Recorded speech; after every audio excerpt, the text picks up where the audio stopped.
Hi there, it's me again, Patrick from 3D-Prints. I want to give you a quick overview about our brand new Nice 2000 glider. As the name already told you, it has 2 meters wingspan, which in my opinion is the perfect size for an all-round glider. It is made from LW-PLA as most of our planes, and it is optimized for minimum rejectional printing.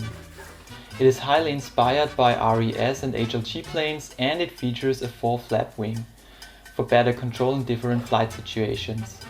For thermaling, you can camber the wing to generate more lift, and once at altitude, switch to speed mode. You can also do the crawl, which helps your landings. The fuselage offers enough space for servos, a motor, 3S LiPo, and RX of course. Even the folding prop can be printed. I included the link for the fitting one in the manual. If you're not as lazy as me, you can hide your cables perfectly in the space under the cockpit.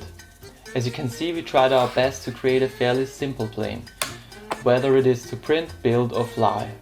Let me show you some details.